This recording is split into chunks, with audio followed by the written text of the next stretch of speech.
اور ابھی آپ کو براہ راست لے چلیں گے، وزیر اعظم کراچی میں تقریب سے خطاب کر رہے ہیں۔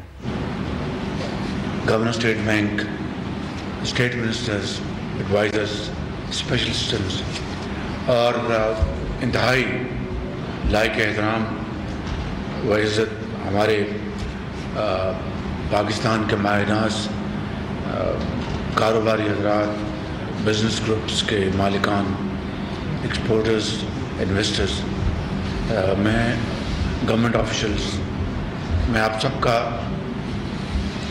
انتہائی شکر گزار ہوں اور معذرت بھی چاہتا ہوں کچھ آپ کو انتظار کرنا پڑا کیونکہ پچھلا پروگرام تھوڑا وہاں پر وقت زیادہ لگ گیا۔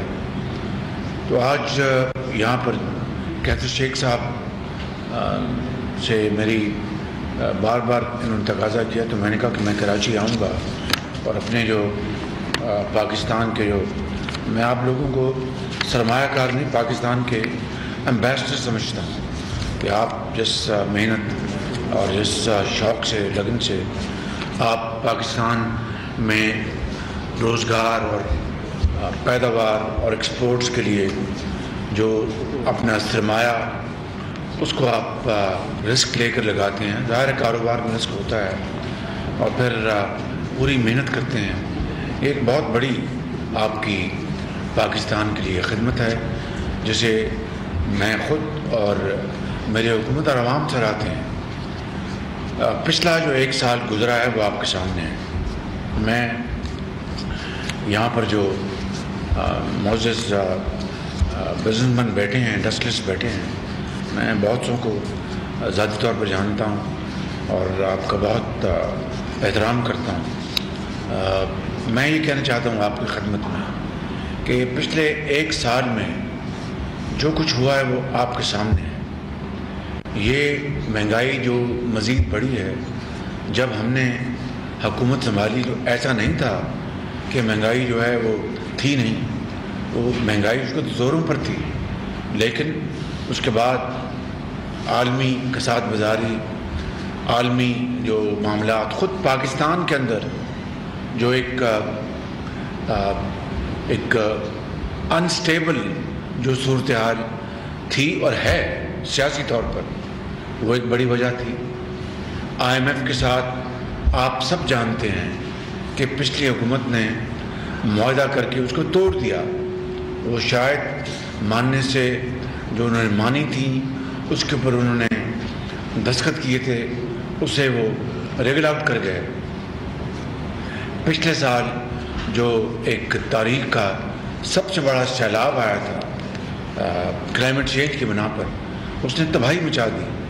میں بلا خوف تردید کہہ سکتا ہوں کہ صوبائی حکومتوں نے اپنے تائیں جو عوام کی بحالی کے لیے جو اربوں روپے جو خرچے ہیں، اور یقیناً انہوں نے خرچے، میں اس کا کچھ ذاتی طور پہ جانتا ہوں، وفاق نے 100 ارب روپیہ اس میں حصہ ڈالا، اس کا حساب بالکل سیدھا ہے، تقریباً 70-72 ارب روپے جو فیڈرل گورنمنٹ کا جو انسٹرومنٹ ہے بے نظیر انکم سپورٹ پروگرام کے ذریعے، اور تقریباً 18 سے 20 ارب روپے این ڈی ایم اے کے ذریعے۔ یہ وہ رقوم ہیں جو کہ باہر سے جو امداد آئی اس کے علاوہ ہیں، صوبوں نے جو خرچہ اس کے علاوہ ہیں، اور اس کا جو اکانومی کے اوپر جو تباہ کن اس کا اثر پڑا وہ آپ کے سامنے ہے۔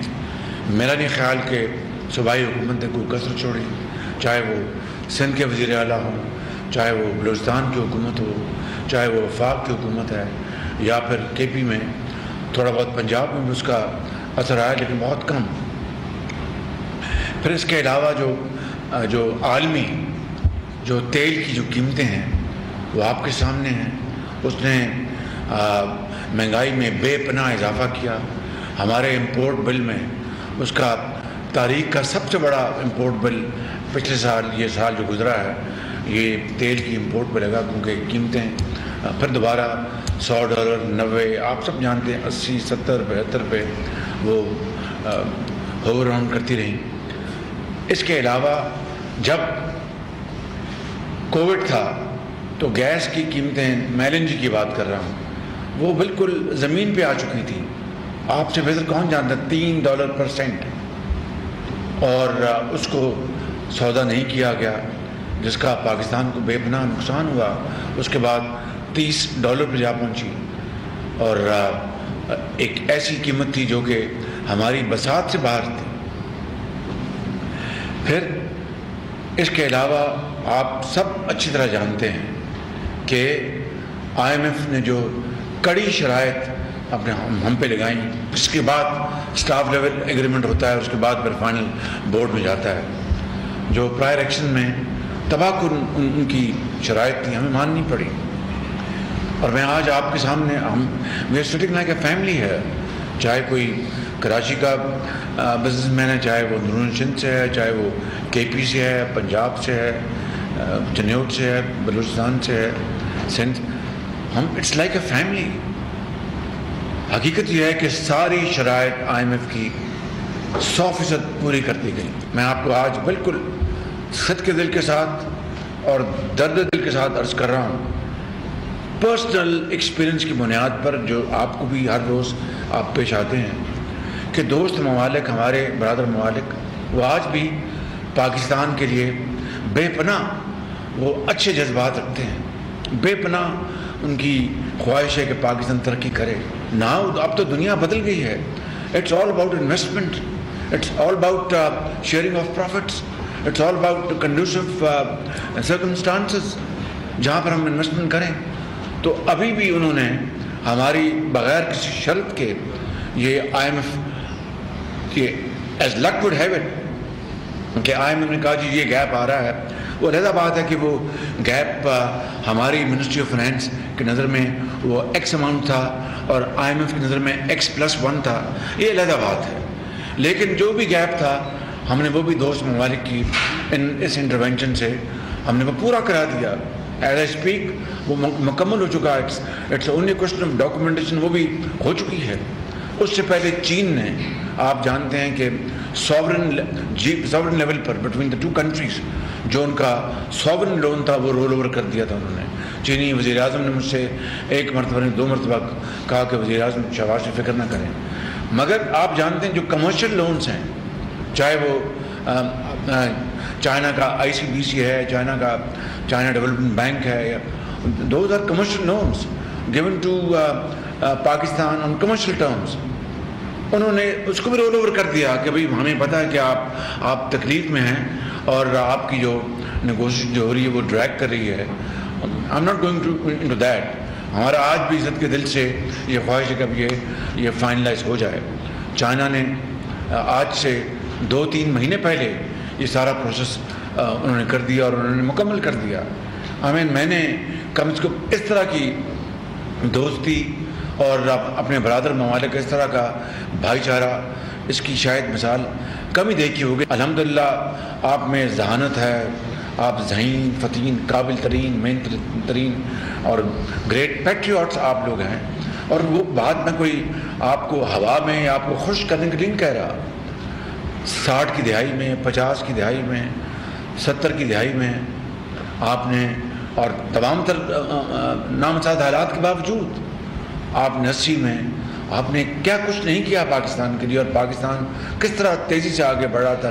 90 کی دہائی بھی شامل کر لیں. وی آر اے کنٹری جہاں پر 2 چیزیں ہو رہی تھیں کہ جناب امپورٹ ڈلیشن پروگرامز ہوں تاکہ ہمارا فارن چینج جو ہے وہ کنزرو ہو، اور ایکسپورٹ کو بڑھایا جائے اور وہ ہمارے جو ریزرو بڑھیں. اور آپ کو یاد ہے جس ابھی شیخ صاحب نے ڈاکٹر محبوب الحق کی بات کی، اس سے بھی پہلے وہ واچر اسکیم جو تھی ایوب خان کے زمانے میں، آپ کو یاد ہوگا، میں تو اس کو ابھی اسکول کالج میں تھا، وہ ایکسپورٹس کے اوپر تھا کہ 33% جو اس کا 33% واؤچر اسکیم ملتی تھی وہ آپ امپورٹ کر لیں، کوئی پارٹس، اسپیئر پارٹس، مشینری یا بازار میں بیچ دیں. تو یہ سارے کے سارے انسٹرومنٹ تھے کہ ہماری ایکسپورٹ بڑھے. آج میں بڑے خستہ دلی کے ساتھ بات کرنا چاہتا ہوں. آج سارے کا سارا ایمفسس ہے اپنا لینڈ ڈیولپمنٹ کے اوپر، ہائی رائزز کے اوپر اور یہ ٹریڈنگ کے اوپر. ہماری جو ایکسپورٹس، ہماری انویسٹمنٹس وہ بالکل مرجھا چکی ہیں. بالکل آپ ہی لوگ تھے، ولیکا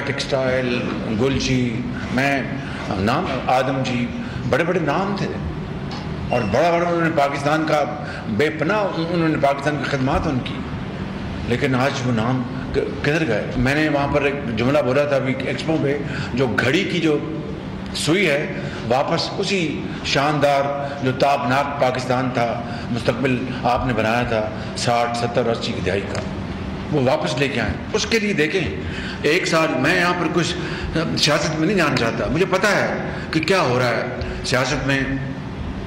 آپ کاروباری لوگ ہیں، آپ نے ہمیشہ اور رائٹلی سو، اس میں کوئی اپنے شرمانے کی بات نہیں کہ آپ نے جب کاروبار اپنا کرنا ہے بچانا ہے تو پاکستان کے جو معروضی حالات ہے، کاروباری آدمی بڑا سیف پلے کرتا ہے، وہ سب کے ساتھ چلتا ہے کہ یہ شاید اگلی حکومت اس کی آ جائے گی، ہم اس سے بنا کے رکھیں جو موجودہ حکومت اس بنا، اس پہ نہ کسی کو اعتراض ہے نہ اعتراض ہونا چاہیے۔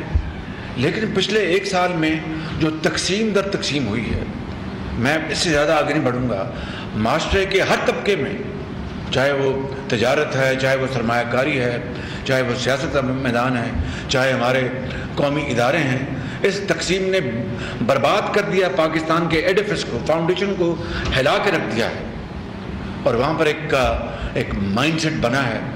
اور میں آپ سے آج جو باتیں کھلی باتیں کر رہا ہوں کہ پاکستان ایک اللہ تعالیٰ نے خداداد ملک پاکستان بنایا، بڑی عظیم قربانیاں دی گئیں قائد اعظم کی تحریک میں، آپ کے آباء و اجداد سب شامل اس میں، تاریخ لمبی ہے، میں اس میں نہیں جانا چاہتا، لیکن 47 کا پاکستان جن مقاصد کے لیے بنا تھا، آج وہ کہاں اور آج ہم کام کریں۔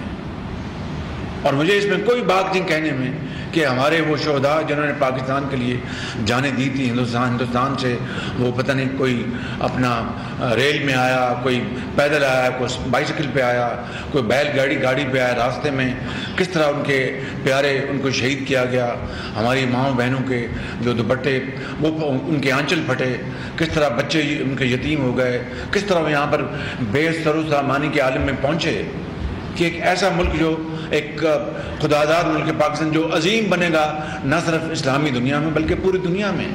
اور مجھے خدا کی قسم کوئی ایک لمحے کے لیے شک نہیں کہ آپ میں پوٹینشل ہے، آپ کے بچوں میں پوٹینشل ہے، ہماری پوری قوم میں پوٹینشل ہے، لیکن اس 1 سال میں جو تقسیم در تقسیم ہوئی، اور یہ نہیں کہ ہم سب فرشتے ہیں، میں سب سے زیادہ خطاکار آدمی ہوں، لیکن اس طرح کی حرکتیں کہ میں بیٹھنا نہیں، اور اس طرح کی تانا زنی، گالی گلوچ اور ہر چیز کا الزام، اور یعنی لوٹ کے کھا گئے، سب کچھ کر گئے، کبھی اس طرح قومیں بنتی ہیں؟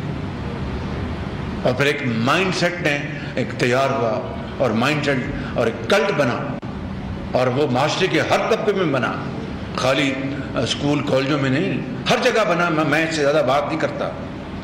اور آپ اب دیکھیں کہ 9 مئی کو کیا ہوا۔ 9 مئی کو وہ ہو گیا جو دشمن کبھی سوچ نہیں سکتا تھا۔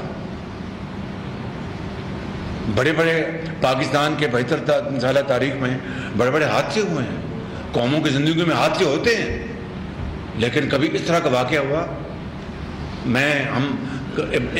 کئی بار میں اپنی تقریروں میں کر چکا ہوں کہ محترمہ بے نظیر شہید ہوئی، ذوالفقار علی بھٹو کا جوڈیشل مرڈر ہوا، ضیاء الحق کا وہ دور تھا، نواز شریف کے ساتھ کیا ہوا، اوروں کے ساتھ کیا ہوا؟ کبھی کوئی یعنی احتجاج تو ہوئے، اپنا بسیں بھی جلی ہوں گی، توڑ پھوڑ بھی، لیکن کیا وہ لوگ جو کہ پاکستان کی سرحدوں کی حفاظت کے لیے وہ اپنی جان تلی پر رکھ کر وہ اللہ کے پیارے ہوتے ہیں اور اپنے بچوں کو یتیم کر جاتے ہیں، لاکھوں بچوں اور بچیوں کو یتیم ہونے سے بچانے کے لیے، کیا کبھی کسی نے اس طرح کا ایک وحشیانہ عمل کیا؟ توڑ پھوڑ کی، دہشت گردی کی، ملک دشمنی کی؟ یہ تو 65 میں وہ بھی نہیں کر سکا کہ جو کہتا تھا کہ میں لاہور کے جم خانہ میں آ کے ہم شام کو سیلیبریٹ کریں گے۔ تو جنہوں نے ان کے دانت کھٹے کیے اور جنہوں نے ٹینکوں پہ آگے آ کے اپنے جانیں دی، اپنے جہازوں پر ان کا مقابلہ کیا، چاہے وہ ہوائی جہاز ہو، بحری جہاز ہو۔ میں لمبی بات نہیں کرنا چاہتا، میں یہ کہتا ہوں کہ کسی ملک کی ترقی نہیں ہو سکتی جب تک کہ وہاں پر پولیٹیکل اسٹیبلٹی نہ ہو۔ اسٹیبلٹی اور اکنامک اسٹیبلٹی دونوں جڑی ہوئی ہیں، آپ سے بہتر کوئی نہیں جانتا۔